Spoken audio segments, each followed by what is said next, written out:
নমস্কার বন্ধুরা, কিয়ান্স ব্লগে তোমাদের সবাইকে স্বাগত। আমি খুব ভালো আছি, আশা করি তোমরা সবাই খুব ভালো আছো। আজ একটা ষষ্ঠী পুজো বাড়ি নেমন্তন্ন থাকায় আমরা দুই বান্ধবী আর দুটো পুচকে ওয়েট করছি আমার আর একটা বান্ধবীর জন্য। আমরা যদি কোথাও যাই তো একসাথে যাই, আর যাবো না তো কেউ যাব না। আমাদের বন্ধুত্বটাই এরকম। তো এবার ও চলে এসছে, এবার আমরা চলে যাই ষষ্ঠী পুজো বাড়ি। ওইদিকে ষষ্ঠী পুজো বাড়ি থেকে খই মুরগি নিয়ে চলে আসলাম আর একটা বান্ধবী বাড়ি। ওদের দুজনের বাড়ি পাশাপাশি, তো ওদের বাড়ি আসবো আর এদের বাড়ি আসবো না, এটা করলে হয়? বান্ধবী আর কাকিমা যদি জানতে পারে যে আমরা পাশের বাড়ি থেকে এসে ঘুরে গেছি আর ওদের বাড়ি যাইনি, খুব চেঁচামেচি করবে।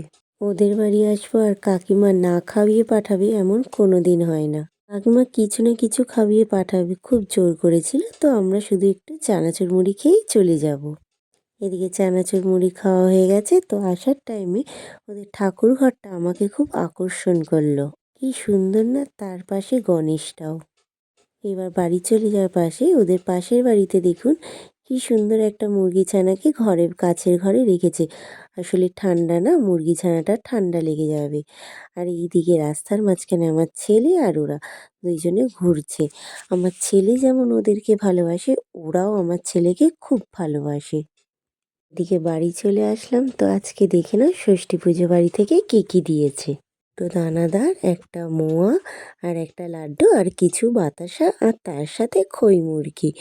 তো আজকের মতো এইটুকুনি থাক, কাল আবার দেখা হবে তোমাদের সাথে অন্য আর একটা ভিডিওতে। ততক্ষণ তোমরা ভালো থেকো, সুস্থ থেকো আর সাবধানে থেকো।